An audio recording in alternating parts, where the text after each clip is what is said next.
جب تک رہے گا سلسلہ ماہو نجوم کا، ڈنکا بجے گا چار سدار العلوم کا۔ بسم اللہ الرحمن الرحیم، الحمدللہ رب العالمین، والصلاة والسلام علی سید الانبیاء والمرسلین، سیدنا و نبینا و مولانا محمد وعلی آلہ و اصحابہ اجمعین، اما بعد فاعوذ باللہ من الشیطان الرجیم، بسم اللہ الرحمن الرحیم۔ یا ایھا الذین آمنوا کتب علیکم الصیام کما کتب علی الذین من قبلکم لعلکم تتقون۔ وقال النبی صلی اللہ علیہ وسلم من لم يدع قول الزور والعمل به فليس لله حاجة في أن يدع طعامه وشرابه أو كما قال رسول الله صلی اللہ علیہ وسلم۔ بزرگان محترم، عزیز و بھائیو، ماہ مبارک کا ایک ہفتہ گزر گیا اور باقی ایام بھی بڑی تیزی کے ساتھ گزرتے چلے جائیں گے۔ یہ مبارک مہینہ اپنی رحمتوں و برکتوں کے ساتھ سال میں ایک مرتبہ آتا ہے، اور بہت سے وہ افراد ہوتے ہیں کہ جن کی زندگی کا یہ آخری رمضان ہوتا ہے۔ آج کی مجلس میں عرض یہ کرنا چاہتا ہوں کہ رمضان مبارک کے جو اعمال ہیں، یعنی روزہ رکھنا، تراویح پڑھنا، تلاوت کرنا، یہ اپنی جگہ پر اہم ترین عبادات ہیں، لیکن ان کے ساتھ ہماری روحانیت کے لیے ان اعمال کے اندر نسخہ کیمیا موجود ہے۔ اللہ جل شانہ نے رمضان المبارک کی فرضیت، رمضان المبارک کے روزوں کی فرضیت کا جس آیت کریمہ میں اعلان فرمایا ہے، اس میں صرف یہ نہیں فرمایا کہ تمہارے اوپر روزہ فرض کر دیا گیا، بلکہ اس کی حکمت بھی بیان فرمائی ہے۔ اے ایمان والو، تمہارے اوپر روزہ فرض کیا گیا جیسا کہ تم سے پہلی امتوں پر فرض کیا گیا تھا، تاکہ تم متقی بن جاؤ۔ یعنی روزہ رکھوانے کا مقصد انسان کے اندر تقویٰ کی صفت پیدا کرنا ہے۔ میرے بھائیو، بزرگوں، تقویٰ وہ اعلیٰ ترین صفت ہے کہ جس کے بارے میں قرآن پاک میں اللہ تعالیٰ نے ارشاد فرمایا ہے، ان اکرمکم عند اللہ اتقاکم۔ اللہ تعالیٰ کے نزدیک تم میں سب سے زیادہ مکرم اور معزز وہ شخص ہے جو سب سے زیادہ تقویٰ والا ہو۔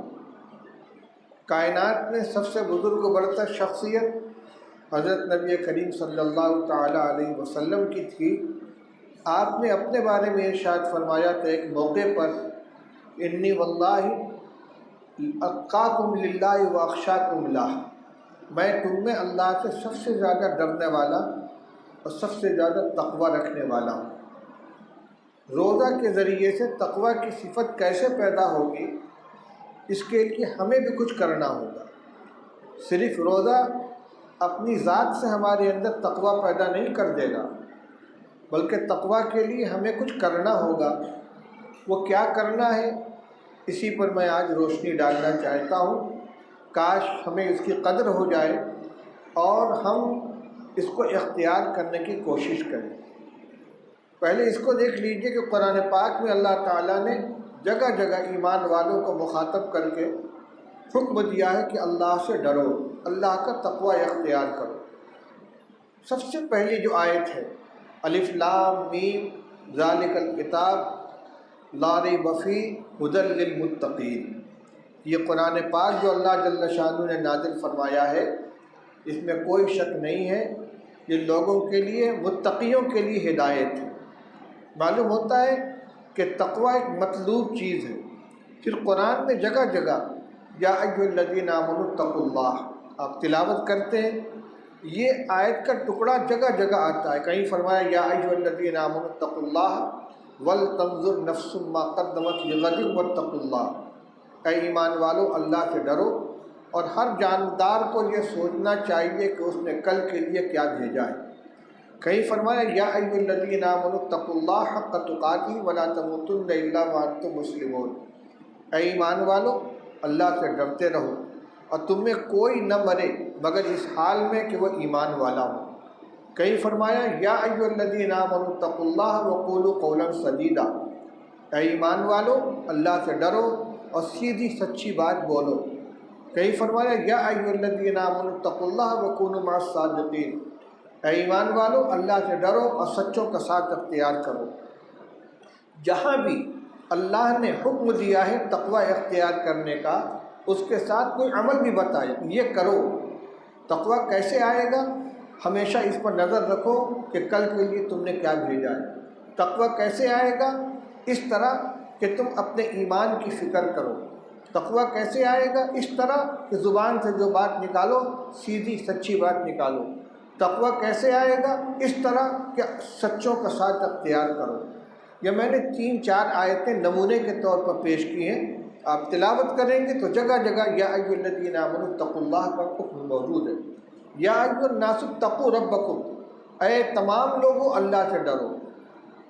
اس میں جو آیتیں نکاح کے خطبے کے اندر پڑھی جاتی ہیں 3 آیتیں تینوں میں خطبے کا حکم دیا گیا ہے. یہ انتہائی قیمتی صفت ہے اور اسی کے اوپر آخرت میں سرخ روئی کا مدار ہوگا.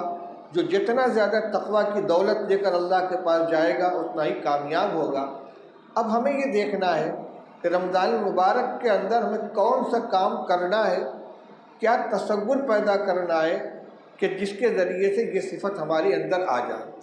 تقوی کا حاصل یہ ہے کہ ہمیشہ ہماری نظر اس بات کے اوپر ہو کہ اللہ ہمیں دیکھ رہا ہے, ہمیں اللہ کی نافرمانی نہیں کرنی. کیونکہ اللہ تعالیٰ کی 2 صفتیں ہیں, ایک جلال کی اور ایک جمال کی. اس کا جلال بھی بہت اونچا ہے اور اس کا جمال بھی بہت اونچا ہے. نبی عبادی انی انا الغفور الرحیم وان عذابی هو العذاب العلیم. فرمایا کہ میرے بندوں کو خبر دے دیجئے کہ میں بخشنے والا ہوں, رحم کرنے والا ہوں, اور میرے بندوں کو بتا دیجئے کہ میری سزا بھی بہت سخت ہے. تو دونوں صفتیں اللہ تعالیٰ کے اندر ہیں. سزا دینے والا بھی ہے, رحم و کرم کرنے والا بھی ہے. اللہ تعالیٰ کے جو انعامات ہیں, احسانات ہیں, ان احسانات کے اوپر ہماری نظر ہو اور حیا محسوس ہو, اللہ کی نافرمانی کرتے ہوئے شرم آئے. اللہ کے رسول صلی اللہ علیہ وسلم نے ارشاد فرمایا یا ایھا الناس استحیوا من اللہ حق الحیاء. اے لوگو اللہ سے شرم کرو جیسا کہ اسے شرم کرنے کا حق ہے. صحابہ نے کہا یا رسول اللہ ہم تو اللہ سے شرم کرتے ہیں. فرمایا یہ نہیں. پھر آپ نے بتلایا کہ شرم کرنے کا مطلب کیا ہے. شرم کرنے کا مطلب یہ ہے کہ آدمی ہر طرح کے گناہ سے اپنے آپ کو بچائے. مشکوٰۃ شریف میں جہاں حیا کا بیان ہے اس کے حاشیے پر مشائخ کے اقوال نقل کیے ہیں. شیخ شبلی ہیں, جنید بغدادی ہیں کہ حیا کیا چیز ہے. حیا کا مطلب یہ کہ اللہ تعالیٰ کے احسانات اور انعامات کے بارے میں غور کریں. کتنے احسانات ہیں اللہ تعالیٰ کے, ہمارے پیدا ہونے کے پہلے سے لے کر مرنے کے وقت تک ہر قدم پر اللہ کی نعمتیں دھواں دار بارش کی طرح ہمارے کو برس رہی ہیں. ہمارے اندر صلاحیتیں رکھی ہیں, دیکھنے کی طاقت, سننے کی طاقت, بولنے کی طاقت, سوچنے کی طاقت, ہاتھ پاؤں کی طاقت. ہمارے نظام جسمانی کے اندر جو اللہ کی قدرت رکھی ہوئی صرف اسی کو آدمی سوچے اور اس کے بارے میں غور کرے اور اللہ کی نعمتوں کے بارے میں سوچے تو حیا محسوس ہوگی کہ اللہ کی ان انعامات کے باوجود ہم اس کی نافرمانی کرتے ہیں, ہم اس کی حکم عدولی کرتے ہیں. یہ اس کیفیت کا نام کہ جو اللہ کی نعمتوں کو سوچ کر, اللہ کی نعمتوں کا سے اپنے اعمال کا موازنہ کر کے جو کیفیت پیدا ہوتی ہے اسی کا نام حیا ہے. یہ صفت ہمیں اپنے اندر پیدا کرنا ہے کہ اللہ کے انعامات کے بارے میں سوچے, اس کے احسانات کے بارے میں سوچے, اور پھر یہ کہ اللہ ہمیں ہر حال میں دیکھ رہا ہے, جلوت میں بھی دیکھ رہا ہے, خلوت میں بھی دیکھ رہا ہے. ہم تنہائی میں ہوں تب بھی اللہ تعالیٰ ہمارے سارے اعمال کو دیکھ رہا ہے، ہم مجمع کے اندر ہوں، لوگوں کے سامنے ہوں، تب بھی اللہ ہمیں دیکھ رہا ہے۔ اور یہ بڑی بے حیائی کی بات ہے کہ اللہ کی انعامات اور احسانات کے ساتھ ہم اس کی حکم عدولی کریں، اس کی نافرمانی کریں، اس کے احکام کو توڑیں۔ روزے کے ذریعے یہ صفت کیسے پیدا ہوتی ہے؟ آپ غور کیجئے، روزہ کس چیز کا نام ہے؟ 3 اعمال سے اپنے آپ کو روزے کی نیت سے صبح صادق سے لے کر غروب آفتاب تک روکے رکھنے کا نام روزہ ہے۔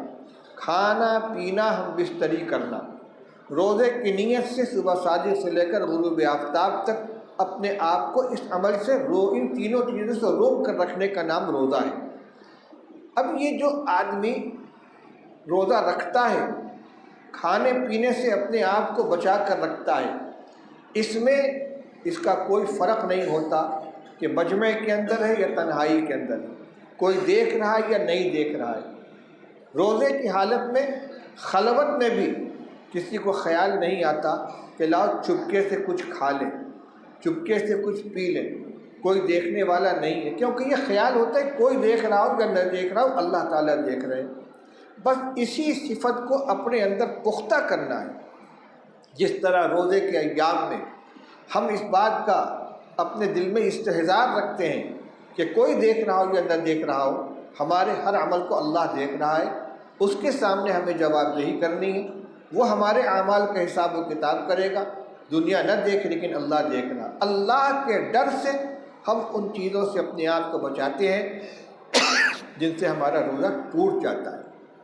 بس اسی طرح سے ہر اس عمل سے اپنے آپ کو بچانا جس سے اللہ تعالیٰ ناراض ہوتے ہیں، جس سے اللہ تعالیٰ نے منع فرمایا۔ چنانچہ حدیث پاک میں ارشاد فرمایا گیا، رسول اللہ صلی اللہ علیہ وسلم ارشاد فرماتے ہیں، من لم یدع قول الزور والعمل به فلیس للہ حاجۃ فی ان یدع طعامہ وشرابہ، کہ جو شخص غلط کام کرنا نہ چھوڑے اور غلط بات بولنا نہ چھوڑے تو اللہ تعالیٰ کو ایسے بندے کے بھوکے پیاسے رہنے کی کوئی ضرورت نہیں۔ یعنی اللہ تعالیٰ جو روزہ کا حکم دے رہے ہیں تو حقیقت میں صرف بھوکا پیاسا رکھنا مقصد نہیں ہے، بلکہ کچھ صفات اپنے اندر پیدا کرنی ہے، ہمیں اس کے لیے کوشش کرنی ہے، یہ خود سے نہیں آئے گا۔ یہ تصور جمائیں، غور کریں، تنہائی میں بیٹھ کر سوچیں۔ چنانچہ مشائخ کے یہاں مراقبہ کرایا جاتا ہے کہ 10 منٹ بیٹھ کر آنکھ بند کر کے الم یعلم بان اللہ یرا، اس آیت کا مراقبہ کرو۔ آیت میں کیا فرمایا؟ الم یعلم بان اللہ یرا، کیا بندہ نہیں جانتا کہ اللہ تعالیٰ دیکھ رہے ہیں؟ اللہ کے دیکھنے کا تصور تنہائی میں بیٹھ کر اتنا جماؤ کہ پھر کسی وقت یہ تصور ذہن سے غائب نہ ہونے پائے۔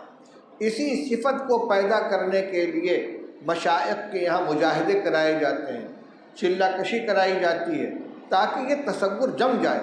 اسی کو نسبت صوفیہ کہتے ہیں، اسی کو استحضار کہتے ہیں، اسی کو حضوری کہتے ہیں۔ یہی تصور کہ اللہ دیکھ رہا ہے، یہ چیز اپنے اندر پیدا ہو جائے۔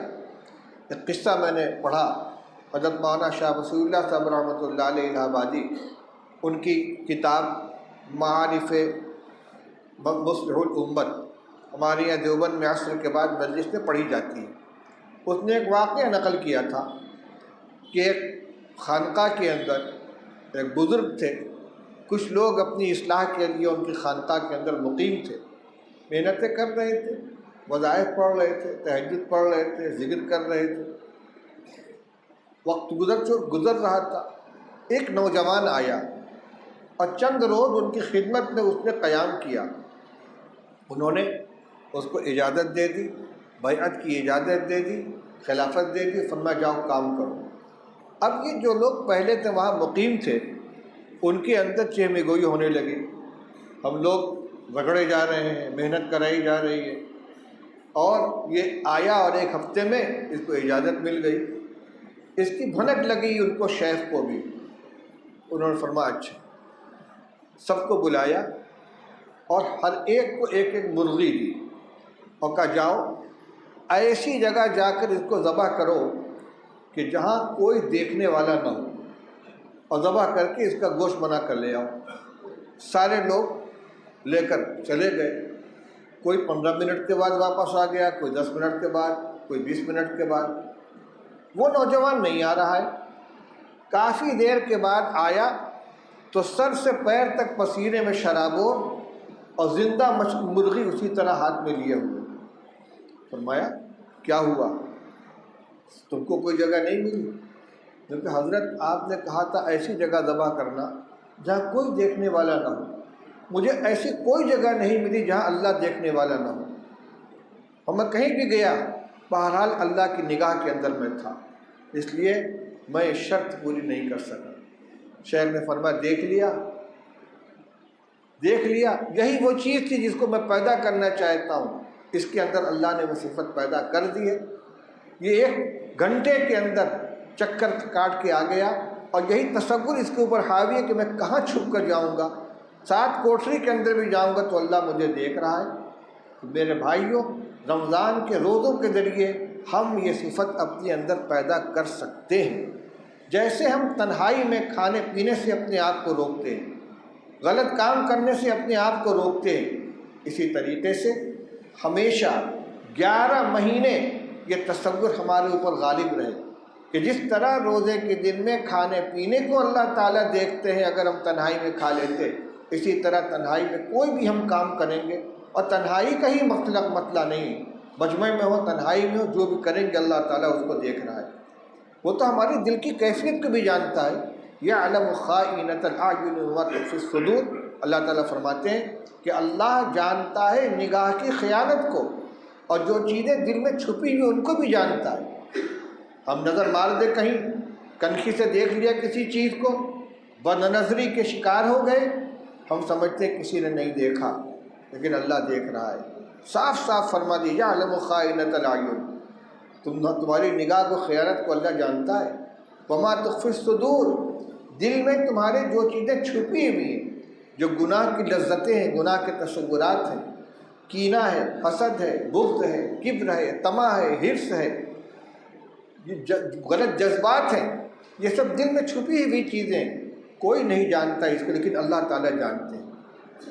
اللہ تعالیٰ سے ڈر کر ہمیں اپنی برائیوں کو چھوڑنا ہے، اچھائیوں کو اختیار کرنا ہے۔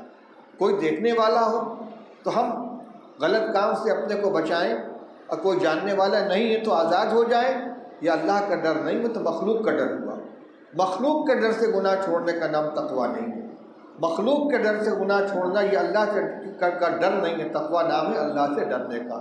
اس لیے میرے بھائیوں، رمضان مبارک کے اندر اس کیفیت کو اپنے اندر پیدا کرنے کی کوشش کریں، محنت کریں، تصور کریں، تھوڑی دیر بیٹھ کر سوچیں۔ اور کسی بھی کام میں ہو، جب ہم کاروبار کر رہے، گدی میں بیٹھے ہوئے ہیں، وہاں بھی تو بہت سے کام ایسے آتے ہیں جن سے اللہ نے منع کیا ہے۔ جھوٹ بولنا، وعدہ خلافی کرنا، جھوٹا وعدہ کرنا، ناپ میں کمی کرنا، عیب کو چھپانا، جس کے ساتھ ہمارا معاملہ اس کے ساتھ بے ایمانی کرنا، یہ ساری کی ساری چیزیں حرام ہیں کہ نہیں؟ کوئی نہ دیکھ رہا ہو لیکن اللہ تو دیکھ رہا ہے۔ ہم گدی میں بیٹھے تب بھی ہمیں یہ تصور رہنا چاہیے، دکان پہ بیٹھے تب بھی یہ تصور رہنا چاہیے، کاروبار کریں تب بھی یہ تصور ہونا چاہیے۔ کھانا پینا ہے، رہنا سہنا ہے، کوئی بھی عمل، ہر حال میں اللہ تعالیٰ ہم کو دیکھ رہے ہیں، اور ہر چیز میں ہم سے اس بات کا مطالبہ ہے کہ اس پر نظر دینی چاہیے کہ کون سا کام جائز ہے، کون سا کام ناجائز ہے، کیسے اس کو کریں گے تو صحیح ہوگا، کیسے کریں گے تو غلط ہوگا۔ ایک بزرگ مسجد کے اندر داخل ہوئے، غلطی سے ان کا بایاں پیر مسجد میں پہلے پڑ گیا، بے ہوش ہو کر گر پڑے۔ اللہ دیکھ رہا ہے کہ میں نے کیا کیا، داہنے پیر سے داخل ہونا تھا، میں بائیں پیر سے داخل ہو گیا۔ یہ تصور جمع ہونا چاہیے۔ کسی بھی غلط کام کا دل میں داعیہ پیدا ہو، شوق ہو، خواہش ہو، فوراً یہ رکاوٹ آ جانی چاہیے کہ کوئی نہیں دیکھ رہا لیکن اللہ دیکھ رہا ہے۔ ہم موبائل لے کر بیٹھے ہیں تنہائی کے اندر، کوئی نہیں دیکھ رہا ہے، ہمارا ہاتھ ہے موبائل کے اوپر، بٹن دبا رہے ہیں، کیا کیا آ رہا ہے، کیا کیا دیکھ رہے ہیں، کان میں ایئر فون لگا لیا، کیا کیا بج رہا ہے، کیا کیا سن رہے ہیں، کوئی دیکھنے والا نہیں ہے، کوئی سننے والا نہیں ہے، لیکن وہ عالم الغیب والشہادہ جو دلوں کی کیفیت کو بھی جانتا ہے، ہمارے چھپے کھلے سارے حالات کو جانتا ہے، اس کو ساری چیزوں کا علم ہے۔ اس لیے میرے بھائیوں، یہ جو موقع ہمیں اللہ نے عطا فرمایا ہے ماہ مبارک کا، اور اس میں ہم جزوی طور پر اس پر عمل بھی کر رہے ہیں۔ جزوی طور پر عمل کرنے کا مطلب یہی ہے کہ جو چیزیں روزے کو خراب کرنے والی ہیں، روزہ توڑ دینے والی ہیں، ان سے ہم اپنے آپ کو مجمع میں، تنہائی میں، دونوں جگہ بچاتے ہیں۔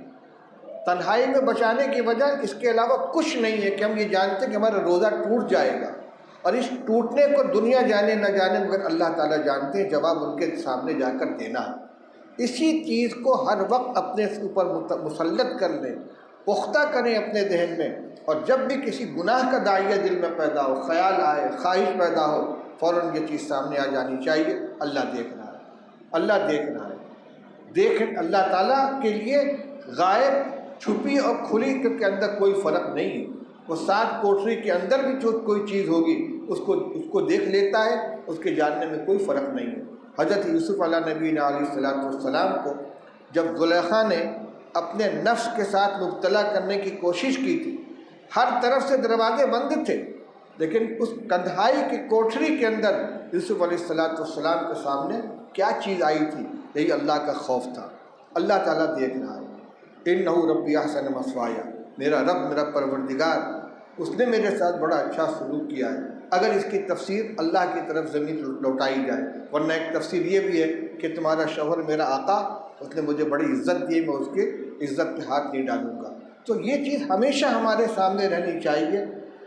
اللہ تعالیٰ ہمارے ظاہر و باطن کو جانتے ہیں، ہمارے دل کی کیفیت کو بھی جانتے ہیں، ہمارے معاملات کو بھی جانتے ہیں، عبادات کو بھی جانتے ہیں۔ ہم نماز کے لیے کھڑے ہوتے ہیں، دماغ ادھر ادھر چلا جاتا ہے، اس دماغ کی کیفیت کو بھی اللہ تعالیٰ جان رہے ہیں۔ بس اتنا ضرور ہے کہ جو خیالات غیر ارادی طور پر آتے ہیں، آدمی اس کا مکلف نہیں ہے، لیکن بالارادہ ادھر ادھر کی باتیں سوچنا اور خیالات کے اندر اپنے آپ کو مبتلا کرنا کہ جسم سے تو ہم اللہ کے سامنے کھڑے ہوئے ہیں لیکن دل و دماغ سے غائب ہے، یہ بھی بے توجہی کی بات ہے۔ کسی بڑے کے سامنے بیٹھے ہوئے ہوں، وہ ہم سے مخاطب، وہ ہماری طرف دیکھ رہا ہو، ہم دوسرے طرف دھیان دے رہے ہوں، دوسری چیزوں میں مشغول کیے ہوئے ہوں، یہ گستاخی کہی جاتی ہے۔ اس لیے اللہ کے سامنے جب کھڑے ہوں اس وقت اس تصور کو جمائیں کہ ہم اللہ کے سامنے کھڑے ہیں، وہ ہمیں دیکھ رہا ہے، ہمارے دل کی کیفیت کو بھی جان رہا ہے۔ انشاءاللہ ہماری نماز بھی قیمتی بنے گی، اور یہ روزہ جب گزر کر جائے گا تو ہمارے اندر کچھ صفت پیدا کر کے جائے گا، لیکن اس کے لیے ہمیں محنت کرنی پڑے گی، تصور کو جمانا پڑے گا، خیال کرنا پڑے گا، اور صرف ان چیزوں سے اپنے آپ کو نہیں روکیں گے جو روزہ خراب کرنے والی ہیں، بلکہ جن سے اللہ تعالیٰ نے 12 مہینے ہمیں منع کر رکھا ہے۔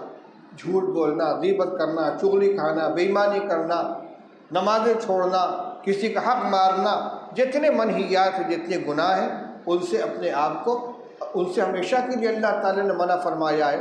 جب 1 مہینہ ان چیزوں سے اپنے آپ کو ہم روکتے ہیں کہ جو اپنی ذات سے تو حلال ہیں لیکن روزے کی وجہ سے منع ہو گئی، کھانا پینا حلال ہے لیکن روزے کی وجہ سے منع ہو گئی ہے، جب ان سے ہم روزہ رکھتے ہیں تو جن سے اللہ تعالیٰ نے ہمیشہ کے لیے پابندی لگا دی ہے، منع فرما دیا ہے، ان سے اپنے آپ کو ہمیں ضرور روکنا چاہیے۔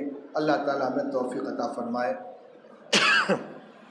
ہمارے مسجد کے پرانے نمازی محمد محسن صاحب تجنون کے بہت زیادہ بیمار ہیں، بالکل صاحب فراش ہیں اور بالکل بے حس و حرکت ہیں۔